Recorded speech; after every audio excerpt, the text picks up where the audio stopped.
사랑하고 축복합니다. 12월 17일 화요일입니다. 오늘 하루도 또 한 주도 믿음으로 승리하는 가족들 되시기를 축복합니다. 오늘 말씀 제목은 예배입니다. 오늘 본문 말씀은 말라기 2장 1절에서 16절까지 말씀입니다. 말씀 봉독합니다.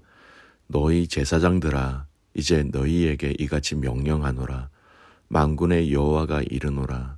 너희가 만일 듣지 아니하며 마음에 두지 아니하며 내 이름을 영화롭게 하지 아니하며 내가 너희에게 저주를 내려 너희의 복을 저주하리라.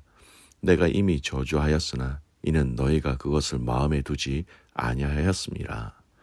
보라, 내가 너희의 자손을 꾸짖을 것이요 똥 곧 너희 절기의 희생의 똥을 너희 얼굴에 바를 것이라. 너희가 그것과 함께 제하여 버림을 당하리라.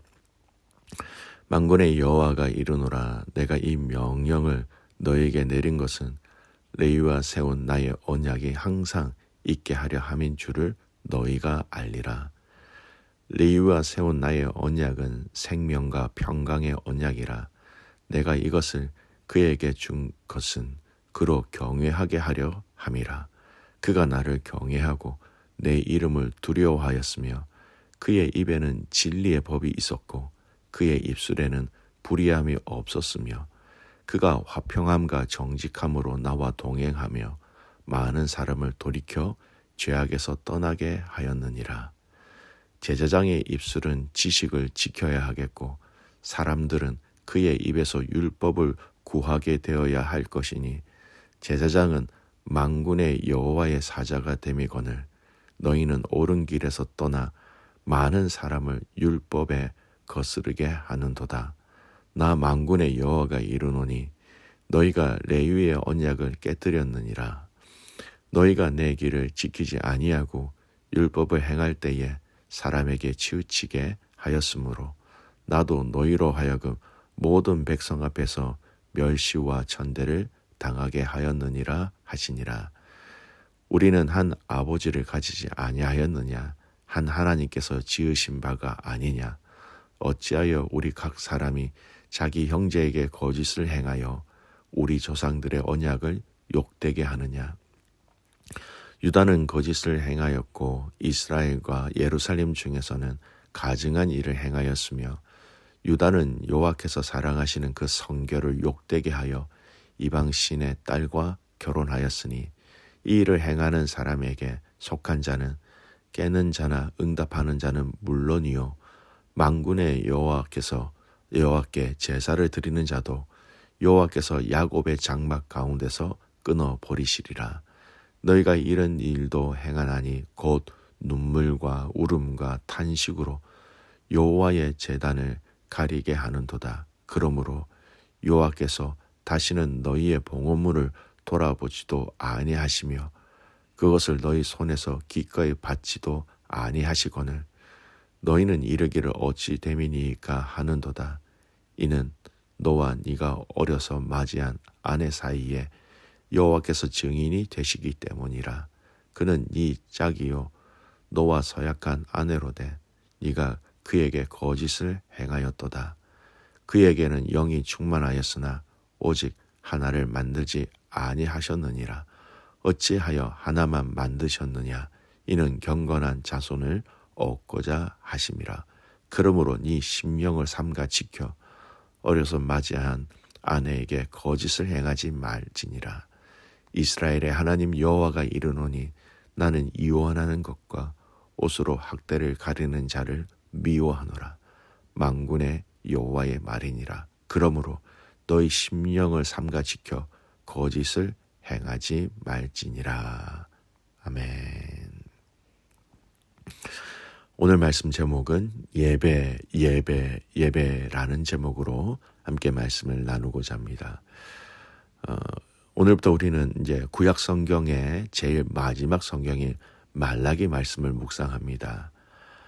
말라기라는 이 이름은 선지자의 이름입니다. 이 이름의 뜻은 나의 사자 또는 여호와의 사자라는 의미를 가지고 있습니다. 하나님의 선지자로서 하나님의 말씀을 전하는 자다라는 근본적인 의미를 포함하고 있는 이름이기도 합니다. 말라기 성경을 이해하는 데 있어서 가장 중요한 것은 바로 이 본문이 기록되어진 시기를 먼저 아는 것이 중요합니다.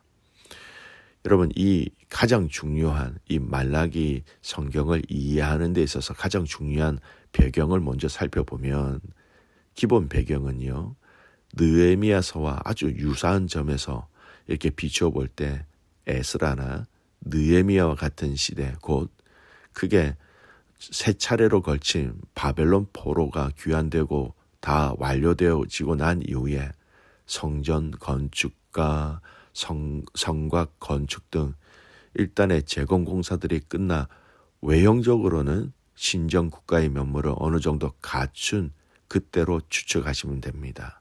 또 쉽게 얘기해서 바벨론 포로 3차에 걸쳐서 모든 백성들이 돌아왔고 성전을 재건하고 성벽을 수축한 이후에 모습과 조직과 여러 가지 건물적으로 모든 것이 완성된 이후의 시간이라는 겁니다. 그리고 어떤 자들을 대상으로 하여 이 말라기 말씀이 선포되어졌느냐, 성경에는 자세히 나와 있지 않습니다만 말라기 성경의 내용을 통하여 하나님께서 이러이러한 대상자들에게 말라기야 선지자를 통하여 하나님의 메시지를 주셨다는 것을 추론적으로 확인할 수 있습니다. 즉 바벨론 포로의 시대를 마치고 다시 돌아와서 성전과 성벽을 완성하였지만 이스라엘 백성들이 기대하던 메시아 왕국의 도래가 자신들의 당내에 이루어지지 아니함으로 인하여서 신앙적 회의에 빠져서 인본주의적 안일과 세속적 만족을 구하는 삶에 빠져들어 있는, 즉 선민으로서의 정체성을 상실한 BC 5세기 말의 이스라엘 백성들을 1차적으로 대상하여 선포되어지는 말씀이라는 겁니다. 포로를 마치고 나서 다시 돌아온 이스라엘이, 이 나라가 어느 정도 다시 세워졌지만 빨리 오시지 않는 그 메시아, 기다리다 지쳐 인내하지 못해서 그들은 다시 이스라엘의 멸망의 옛 시절처럼 온전한 하나님을 예배하는 자로서 살지 못하였고, 그런 온전한 예배가 없는 삶에 대한 강력한 하나님의 심판의 내용이라는 겁니다. 이 말라기 말씀을 읽고 묵상하는 데 있어서 본문의 말씀을 더 잘 이해하기 위해서 우리가 반드시 알아야 될 말씀 구절이 있습니다. 어제 본문의 말씀입니다. 어제 본문의 말씀 말라기 1장 10절 말씀, 만군의 여호와가 이르노라, 너희가 내 제단 위에 헛되이 불사르지 못하게 하기 위하여 너희 중에 성전 문을 닫을 자가 있었으면 좋겠도다. 내가 너희를 기뻐하지 아니하며 너희가 손으로 드리는 것을 받지도 아니하리라. 지금 이스라엘 백성들에 대한 하나님의 마음이 이렇게 힘들다라는 것입니다. 진심이 없는, 전심이 없는 진실한 제사를 드리지 않음, 이것이 지금 이스라엘 백성들의 신앙의 실체이며 민낯이며 하나님은 이러한 그들의 예배를 기뻐하지 아니하신다라는 겁니다. 그래서 심지어 누가 이런 빈 마음으로 예배 드리러 오는 자들이 이 성전 안으로 들어오는 것이 하나님은 싫으셔서 누가 성전 문을 닫아서 그들이 나에게 제사 드리지 못하도록 해다오, 이런 탄식과 한탄하는 내용입니다. 그 말씀의 연결선상에서 오늘 2장 본문의 말씀을 보도록 하겠습니다. 먼저 포로로 돌아온 자들이 행한 불신앙 중에 예배에 관한 부분들을 하나님은 지적하고 계십니다. 어떻게 보면 말라기서 전체가 하나님 앞에 드리는 제사를 중심으로 하여 그들의 죄악, 그들의 불신앙을 책망하고 계신 것이죠. 3절 보십시오. 보라, 내가 너희의 자손을 꾸짖을 것이요 똥 곧 너희 절기의 희생의 똥을 너희 얼굴에 바를 것이라. 너희가 그것과 함께 제하여 버림을 당하리라. 여러분, 1차적으로 꾸짖는 대상은 제사장들입니다. 하지만 제사장뿐만 아니라 이스라엘 전체에 대한 책망으로 보셔도 됩니다. 보통 제사를 드릴 때 나오는 부정한 것들이 있습니다. 오늘 본문에 나오는 똥이라는 것은 제사를 드리기 위한 제물을 잡게 되면 당연히 나오는 겁니다. 내장과 더불어서 나오는 변이라는 것입니다. 그것을 원래 어떻게 합니까? 그것은 모아서 짐 밖으로 가져다가 불로 태워버립니다. 하나님 앞에서 부정한 것을 멀리해서 불에 태워버린다라는 것. 레위기 4장을 보시면 아주 자세하게 나와 있습니다. 근데 하나님은 지금 이스라엘이 드리는 이 제사를 통해서 이 제사를 받으시는 것이 아니라 이들의 진심 없는 진정성이 없이 드리는 예배에 대한 불편한 마음을 제사를 드릴 때 나오는 똥을 그 얼굴에 바르고 싶다. 그리고 그 똥이 얼굴에 바른 자는 부정하기 때문에 그들도 짐 밖으로 데려나가서 불로 태워서 그냥 받고 싶지 아니하다. 하나님은 이 진노의 마음을 이렇게 표현하고 계시다라는 겁니다. 제사를 기뻐하시는 하나님이신데 왜 하나님이 이렇게 이야기하셨을까요? 그 의미가 2절에 아주 잘 나와 있습니다. 2절입니다. 만군의 여호와가 이르노라. 너희가 만일 듣지 아니하며 마음에 두지 아니하여 내 이름을 영화롭게 하지 아니하면 내가 너희에게 저주를 내려 너희의 복을 저주하리라. 내가 이미 저주하였으니 이는 너희가 그것을 마음에 두지 아니하였음이라.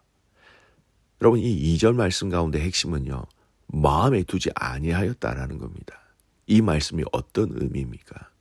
그들의 마음에 하나님의 말씀이 없다라는 겁니다. 하나님의 말씀이 없이 형식적으로, 기계적으로, 의무적으로, 전통적으로 드리는 그 예배를 마음에 두지 아니한 예배라고 말씀하시는 겁니다. 그러다 보니 여러분 그들의 삶의 형태를 보십시오. 어떻게 살아가고 있습니까? 10절에서 12절까지 말씀을 보면 말씀의 순결을 지켜야 한 그들이 이방 여자들과 통혼을 얘기합니다. 통혼을 하지 말라고 했으나 그들의 삶은 정반대로 가지고 있었다는 겁니다. 마음에 하나님을 두지 않고 있었으니 당연히 하나님 말씀대로 하지 않는 것은 당연한 결과라는 겁니다. 13절 이후부터는 결혼한 아내에게 거짓으로 이혼 사유를 만들어 아내를 버렸다라는 겁니다. 가까이 있는 사람에게 하나님 앞에서 참 바르고 아름다운 삶의 모습을 드러내지 못하고 있는 것이죠. 그래서 그들의 삶이 무너져 있는 상태에 하나님은 어떤 제사도 하나님 받지 아니하신다. 그렇게 말씀하신 것입니다.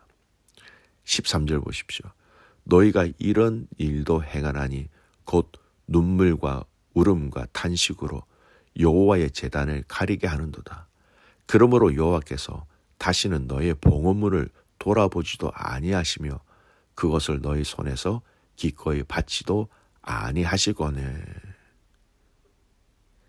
이러한 마음이 없는 그 본질에서 벗어난 제사와 예물, 봉헌물, 하나님은 보지도 받지도 아니하시겠다라고 선포하십니다. 여러분, 이 말씀을 우리의 삶에 잘 적용해 보았으면 좋겠습니다. 우리에게 허락하신 영과 진리로 드리는 이 예배는 예배 시간만을 드리는 것이 아닙니다. 일상의 나의 생각, 일상에서의 나의 말, 일상에서의 나의 우선순위, 일상에서의 나의 삶의 방향, 나의 자녀, 나의 가족, 나의 교회가 포함되어진 우리의 모든 삶을 하나님 앞에 드리는 것이 우리의 예배라는 겁니다. 이 삶에 대한 하나님에 대한 마음 진정성이 있을 때에 하나님은 그들의 예배를 흠양하시게 된다라는 것이지요.